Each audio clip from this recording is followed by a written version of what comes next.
भोला सुबह सुबह अपने कुल्हाड़ी को लेकर जंगल की ओर जाने लगा। भोला रोज लकड़ियां तोड़कर लाता और गांव में जाकर बेचता। जो भी थोड़े पैसे मिलते उससे जैसे तैसे अपना पेट भरता। उस दिन जब भोला लकड़ी काटने गया, उसने देखा कि बहुत सारे पेड़ पहले से ही कटे हुए हैं। फिर अरे ये क्या, लगता है आज कलुआ मुझसे पहले आकर लकड़ियां तोड़कर चला गया।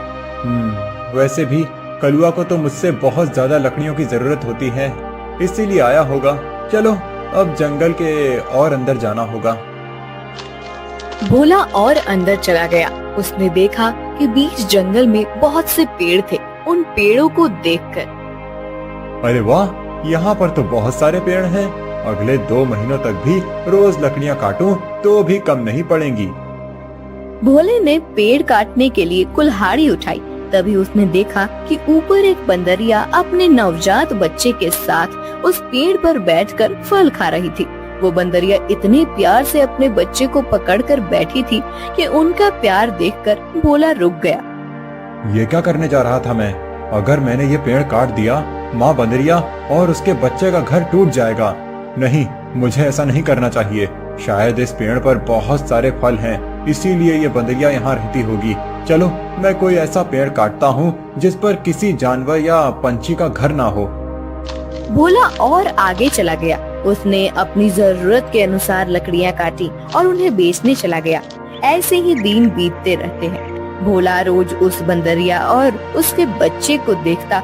कभी कभी भोला बंदरिया को खिलाने के लिए घर से रोटी भी ले आता। एक दिन जब भोला लकड़ी काटने गया, तब उसने देखा कलुआ उसी पेड़ पर कुल्हाड़ी चला रहा था जिस पेड़ पर उस बंदरिया रहती थी। कलुआ को उस पेड़ को काटते देख, अरे कलुआ, ये क्या कर रहे हो? ये कैसा सवाल है? भगवान ने आंखों की जगह बटन लगाकर भेजा है क्या? दिखाई नहीं देता? लकड़ी काट रहा हूँ।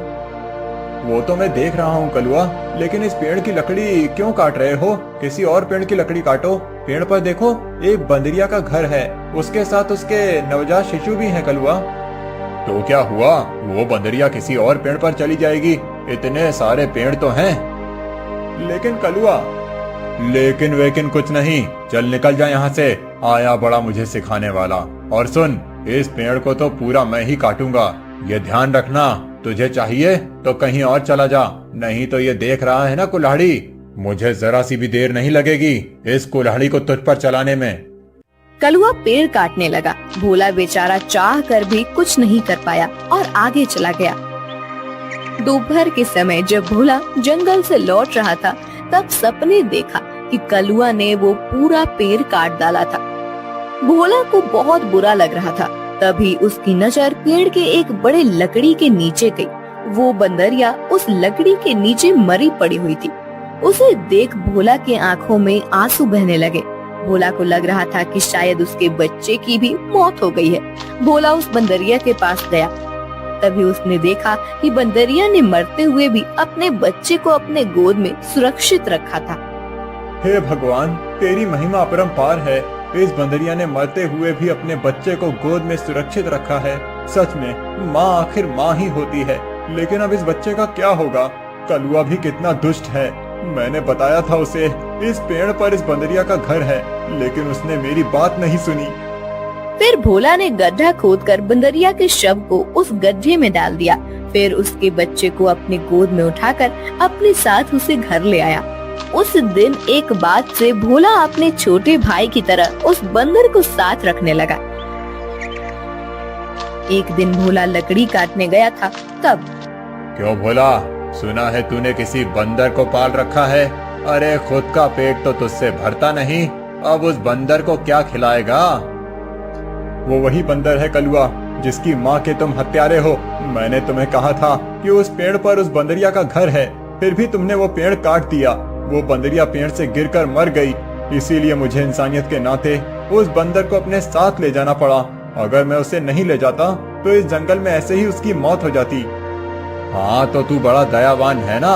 सारी दुनिया की इंसानियत और अच्छाई एक तुझ में ही भरी हुई है ना।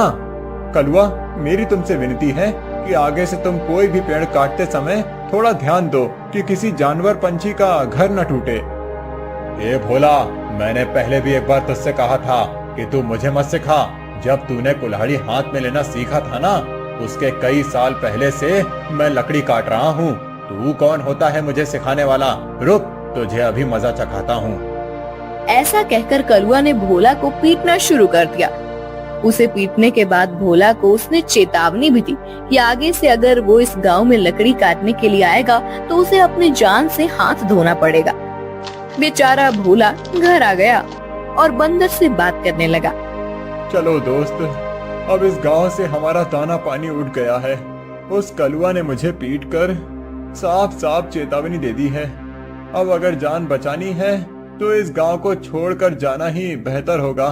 चलो, हम कहीं और जाकर हमारी अपनी दुनिया बसाएंगे। भोला बंदर को अपने कंधे पर बिठाकर गांव से कहीं दूर जाने के लिए निकल गया। दिन बीत रहे थे और भोला दर बदर भटकते हुए काम की तलाश कर रहा था। ना तो उसे काम मिल रहा था और ना उसके रहने का कोई ठिकाना था। जैसे तैसे अपने लिए और बंदर के लिए वो एक वक्त का खाना जुटा पा रहा था। एक दिन ऐसे ही वो थक कर एक पेड़ के नीचे बैठा हुआ था। बंदर उसकी गोद में सोया हुआ था। तभी वहाँ एक योगी बाबा आए। प्रणाम योगी बाबा। कल्याण हो पुत्र। एक बात बताओ, तुम इस बंदर को ऐसे गोद में लेकर क्यों बैठे हो? बाबा, इसने अपनी माँ को खो दिया है। इसका इस दुनिया में कोई नहीं है, इसीलिए मैं इसे अपने साथ अपने घर ले आया था। लेकिन हमारे गांव के एक गुंडे की वजह से मुझे गांव छोड़ना पड़ा। अब मैं काम और सर पर छत ढूंढते हुए दर दर भटक रहा हूँ। पुत्र, तुम्हारा हृदय सच में कोमल है। तुमसे किसी का भी दुख नहीं देखा जाता। तुमने इस अनाथ बंदर की जिम्मेदारी लेकर इसे एक परिवार दिया है। तुम अगर चाहो तो मेरे साथ मेरे आश्रम में रह सकते हो। मेरे आश्रम में मेरे कुछ शिष्य रहते हैं और कई बार कितने साधु भी आते हैं। उनके भोजन और रहने की व्यवस्था की जिम्मेदारी अगर तुम उठाओ तो मुझे बहुत आनंद होगा। ये तो मेरी खुशनसीबी है बाबा। मुझे आपके साथ रहने में सचमुच खुशी होगी। लेकिन बाबा, मेरा ये बंदर भी मेरे साथ आएगा। मैं इसे कहीं नहीं छोड़ सकता। हाँ पुत्र, तुम इसके साथ आ सकते हो। भोला बाबा के साथ उनके आश्रम चला गया। भोला अब योगी बाबा के आश्रम में सफाई, भोजन व्यवस्था, हवन की सामग्री ले आना, बाबा जी के शिष्यों की सहायता करना, ऐसे सारे काम करने लगा। भोला का बंदर हमेशा उसके साथ रहता था। योगी बाबा भोला का काम और उसकी काम के प्रति निष्ठा देखकर खुश थे। बाबा हमेशा अपने बाकी शिष्य और साधुओं से भोला की तारीफ करते थे। बाबा जी का एक शिष्य था मानिक, जो भोला की तारीफ से बहुत जलता था। उसे लगता था कि भोला तो एक साधारण लड़का है, फिर भी बाबा जी उसकी बड़ी तारीफ करते हैं। जबकि मैं इतनी पढ़ाई करता हूँ, वेद पाठ करता हूँ, फिर भी बाबा जी को मेरी कोई अहमियत नहीं है। एक दिन, माणिक भैया, ये लीजिए, आपके लिए ये ताजे फल लेकर आया हूँ। भोला, आजकल तुम ज्यादा आलसी हो चुके हो। तुम्हें ज्यादा खाना ना पकाना पड़े, इसीलिए तुम ये फल लेकर आते हो। ऐसी बात नहीं है भैया, वो बाबूजी ने आज सबको फलहार करने को कहा है, इसीलिए मैं फल लेकर आया था। भोला बात कर ही रहा था कि तभी उसका दोस्त बंदर आया और उसने मानिक के फल खा लिए। अरे अरे, ये क्या? अरे संभालो तुम्हारे इस बंदर को। पूरे आश्रम को सर पर उठाकर रखा है। ये बंदर मेरे फल खा गया।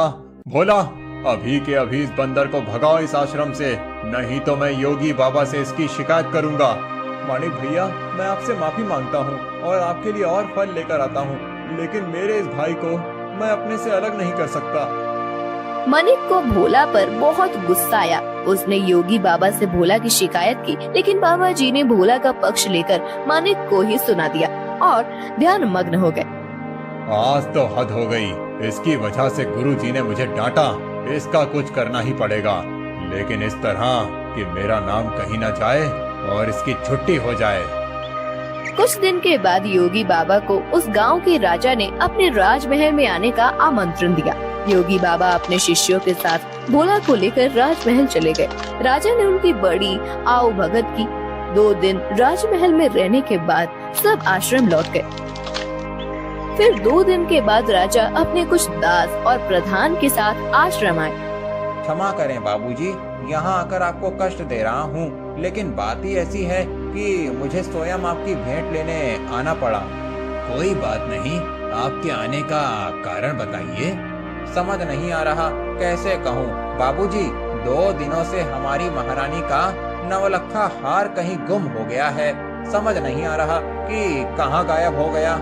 साफ साफ बताइए कि आप क्या कहना चाहते हैं। क्या हमारे जाने के बाद से वो हार गुम हुआ है?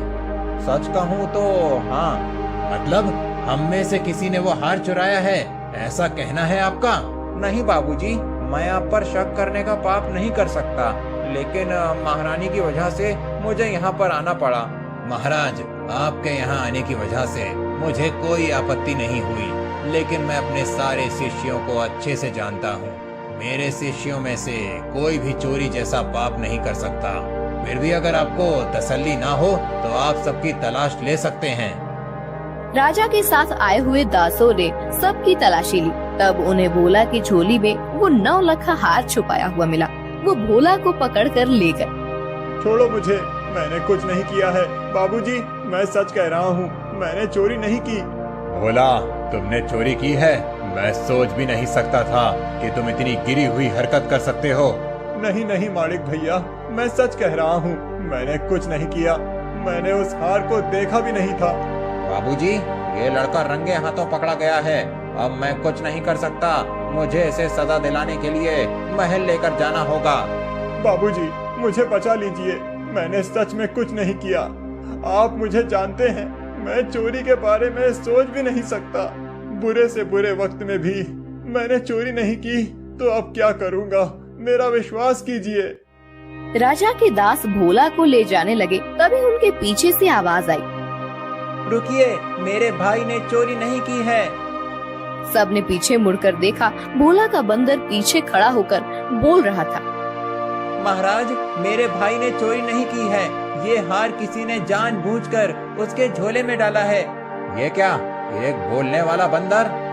हाँ, मैं एक बोलने वाला बंदर हूँ। मेरे बचपन से लेकर भाई मुझसे बात करते आए हैं। ये रोज मुझसे ढेर सारी बातें करते हैं। उन्हें बोलते हुए देख और उनकी बातें सुनकर ही मैंने बोलना सीखा है। मैं दावे के साथ कह सकता हूँ, मेरे भाई ने चोरी नहीं की है। अच्छा, तो तुम दावे के साथ कह रहे हो, तो तुम्हें ये भी पता होगा कि ये हार जानबूझकर इसकी झोली में किसने डाला? हाँ, मुझे पता है। इस माड़िक ने मेरे भाई के झोले में वो हार डाल दिया था। क्या तुम सच बोल रहे हो? नहीं नहीं बाबूजी, ये झूठ बोल रहा है। मैंने सच में चोरी नहीं की है। तुम्हारी लड़खड़ाती हुई जुबान ने सब सच कह दिया है माड़िक। मैं कभी सोच ही नहीं सकता था कि तुम ऐसा करोगे। सच सच बताओ, तुमने चोरी क्यों की? और उसका इल्जाम बेचारे भोला पर डालकर क्या करना चाहते थे तुम? मानिक ने अपनी जलन के बारे में सब सच सच बाबा जी को बता दिया। महारानी के हार की चोरी के जुर्म में मानिक को पकड़ लिया गया। फिर भोला, तुम्हारा ये बंदर सच में बड़े काम का है। ये हमारे राज्य की बड़ी मदद कर सकता है। मैं चाहता हूँ कि तुम इसके साथ हमारे राज्य के गुप्तचर बन जाओ और हमारे शत्रुओं की गतिविधियों पर नजर रखो। इस बंदर पर किसी को शक नहीं होगा और तुम आसानी से सब पर नजर रख पाओगे। इस काम के बदले में तुम्हें बहुत धन दिया जाएगा। राजा जी की बात भोला को सही लगी। योगी जी ने उसमें हामी भरी। भोला अब राज्य का पहला ऐसा गुप्तचर बन गया जिसका साथी एक बंदर था।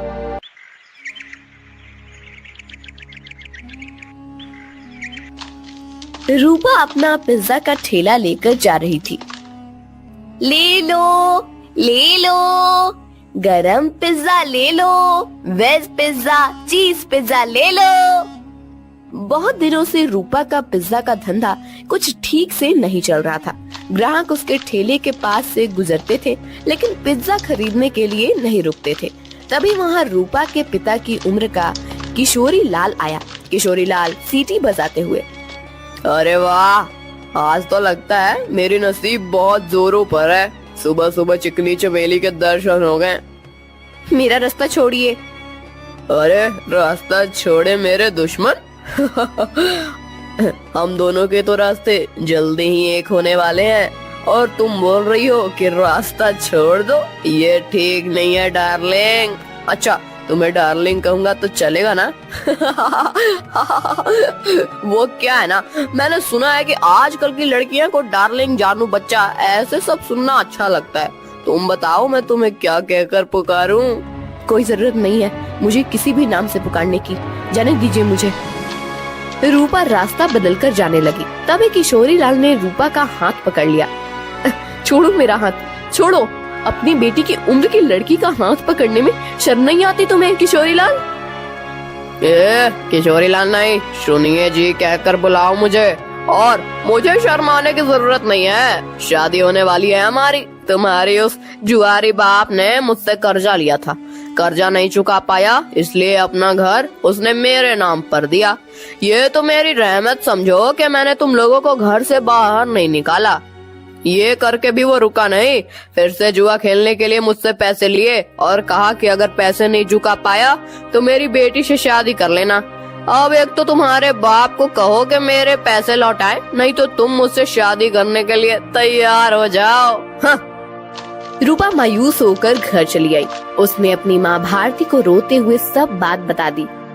तभी रूपा के पिता, अरे सही तो कह रहे थे सेठ, तुम्हारे तो नसीब खुल गए हैं कि इतने अमीर आदमी से तुम्हारी शादी होगी।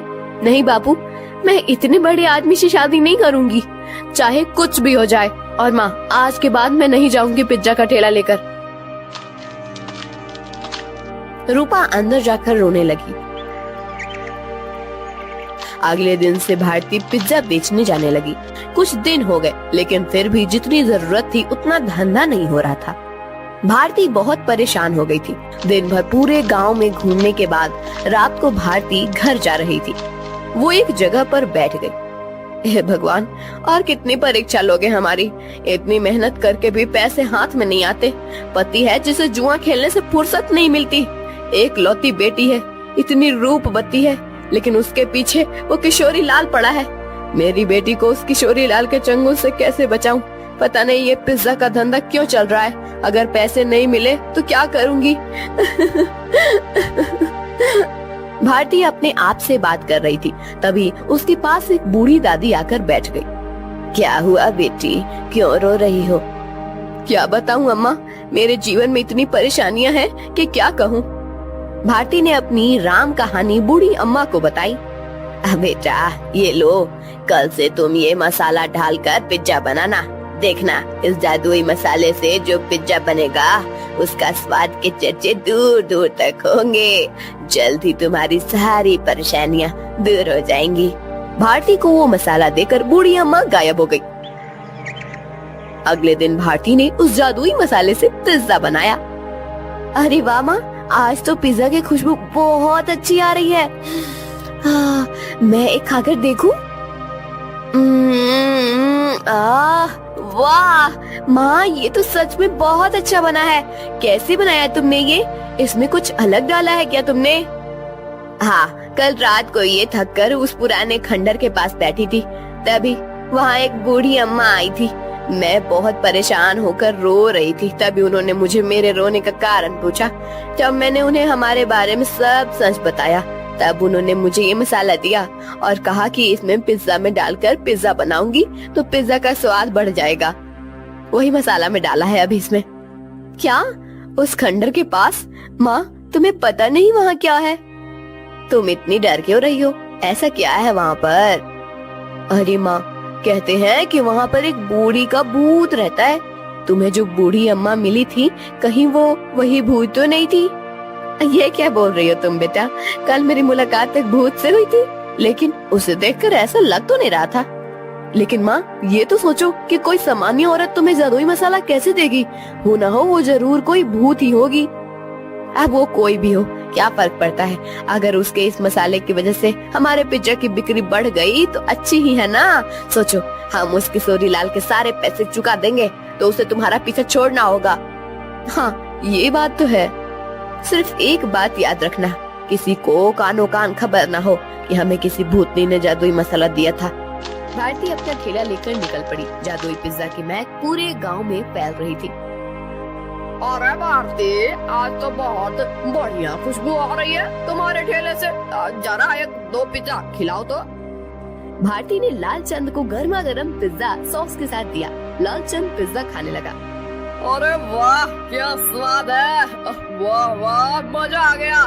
भारती क्या खूब पिज्जा बनाया है, आज तुमने सच में दिल खुश हो गया। वैसे तो मुझे ये पिज्जा विज्जा कुछ खास पसंद नहीं है, ये तो सारे नए जमाने के चोचले हैं, लेकिन उसकी सुगंध इतनी अच्छी आ रही थी कि मेरा जी मचल गया। ओह ये लो पैसे, और एक काम करो 4 पिज्जा पैक करके देना, घर पर ले जाता हूँ, बच्चों को बहुत पसंद आया। लालचंद की आवाज सुनकर कुछ और लोग वहाँ आ गए और पिज्जा खरीदने लगे। भारती बहुत ज्यादा खुश हो गई क्योंकि आज उसकी बोनी ही एकदम बढ़िया हो गई थी। कुछ देर के बाद भारती गांव से होकर कॉलेज पर चली गई। कॉलेज के बहुत सारे बच्चों ने पिज्जा खरीदा। दोपहर तक सारे पिज्जा खत्म हो गए। भारती घर आ गई। माँ इतनी जल्दी आ गई आज?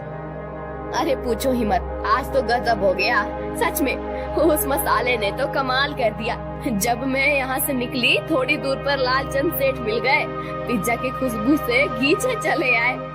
2-3 पिज्जा खा लिए उन्होंने और 4 पैक करके घर ले गए। इतनी तारीफ कर रहे थे पिज्जा की कि क्या ही बताऊं। उनकी आवाज सुनकर कुछ और गांव वाले आए और उन्होंने भी पिज्जा खरीद लिया। आज तो बहुत अच्छी बोनी हो गई थी। फिर मैं कॉलेज पर चली गई। वहाँ भी बच्चों की खाने की छुट्टी हुई थी, क्या कहते हैं उसे, हाँ रिसेस। बहुत से बच्चे बाहर आए और पिज्जा लेकर चले गए। सारे पिज्जा खत्म हो गए। अरे वाह, मतलब भूतनी ने दिए हुए मसाले ने आपका काम कर दिया। माँ अगर रोज ऐसे ही पिज्जा की बिक्री होने लगी तो बहुत जल्द हम सारा कर्जा चुका देंगे। हाँ बेटा ऐसा ही होगा। एक दिन रूपा, मैं सोच रही हूँ कि मैं दोपहर को घर आ जाती हूँ, बाद में पूरा टाइम मैं खाली बैठ रहती हूँ, तो क्यों न शाम के समय भी पिज्जा का ठेला लगाना शुरू कर दूँ। लेकिन माँ तुम कितना काम करती हो, शाम को भी काम करोगी तो थक नहीं जाओगी। थक तो जाऊंगी लेकिन सोचो मुनाफा भी तो दुगना हो जाएगा।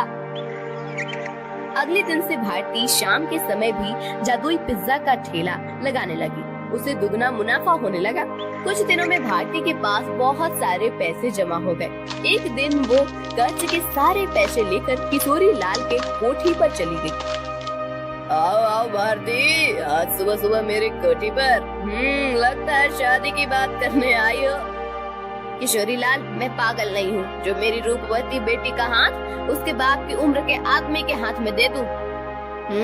बिल्कुल तुम पर ही गई है तुम्हारी बेटी। कुछ दिन पहले वो भी यही कह रही थी, लेकिन शायद तुम दोनों को अभी तक समझ नहीं आया है कि रमेश ने ही मुझसे वादा किया है कि अगर उसने लिए हुए कर्जे को वो चुका नहीं पाया तो वो रूपा का हाथ मेरे हाथ में दे देगा, और तुम लोग तो मुझे पैसे वापस करने से रहे। तो तुम्हारे पास चारा ही क्या है। अपने सपनों से बाहर आओ किशोरी लाल। कहीं ये कांच का सपना टूट गया तो उस टूटी हुई कांच के टुकड़े आँखों में चुभ जाएंगे और आँखों से खून बहने लगेगा। ये लो, मैं पैसे लेकर आई हूँ, तुम्हारा सारा कर्जा सूद समेत लौटा रही हूँ। क्या? कैसे? वो भी इतने सारे पैसे आए कैसे तुम्हारे पास?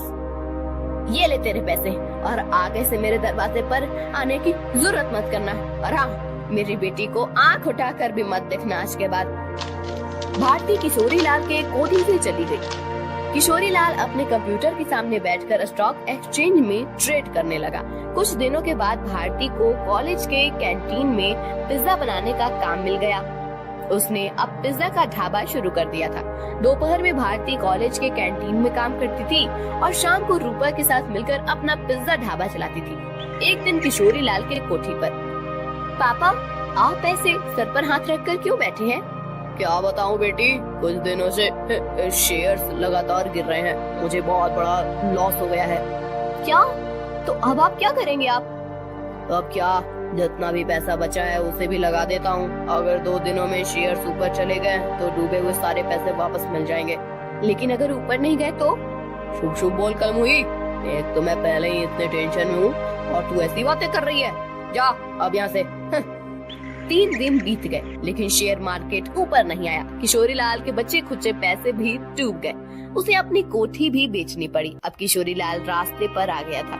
किशोरी लाल को लॉस से इतना धक्का लगा कि उसकी हालत बहुत खराब हो गई और उसने बिस्तर पकड़ लिया। घर की जिम्मेदारी अब शीतल पर आ गई। गांव में ही एक छोटे से टूटे फूटे घर में दोनों रहने लगे। 3 महीने के बाद, पापा ये लीजिए, दवाई पी लीजिए। बेटा, दवाई के लिए पैसे कहाँ से आए तुम्हारे पास? पापा, मैं एक जगह करती हूँ, उससे जो पैसे आते हैं उसी में दवाई लेकर आई हूँ। और पापा, मैंने इस घर का किराया भी दे दिया है और खाने के लिए राशन भी भर दिया है। अब आप सो जाइए, मुझे काम पर जाना है। ये सब उस भारती की वजह से हुआ है। जिस दिन से वो आकर मुझे खरी खोटी सुना कर गई, उसकी बेटी भी हाथ से चली गई। मैं छोड़ूंगा नहीं उस भारती को। पापा, आप तो समझिए, इसमें भारती चाची की कोई गलती नहीं है। रूपा मेरी उम्र की है। उसके साथ शादी की बात करने के बारे में सोचते हुए आपको ही शर्म आनी चाहिए थी। कौन सी माँ चाहेगी कि उसकी बेटी की शादी ऐसे आदमी से हो? मुझे बहुत दया आ रही है उन पर। दया तो उन्होंने हम पर दिखाई है पापा। मैंने आज तक आपको बताया नहीं, लेकिन हमारा घर जो चल रहा है ना, वो उनकी वजह से है। मैं भारती चाची के ढाबे पर ही काम करती हूँ। क्या सच? हाँ पापा, आपने उनके साथ इतना बुरा किया, उनका घर ले लिया, फिर भी उन्होंने हमारे बुरे वक्त में हमें सहारा दिया है। किशोरी लाल शीतल की बात सुनकर हक्का बक्का रह गया। उसने भारती को घर बुलाकर माफी मांगी। रूपा से बदतमीजी करने के लिए रूपा से भी माफी मांगी। शीतल भारती के साथ काम करते हुए पैसे कमाने लगी और धीरे धीरे उनकी भी जिंदगी सुधर गई।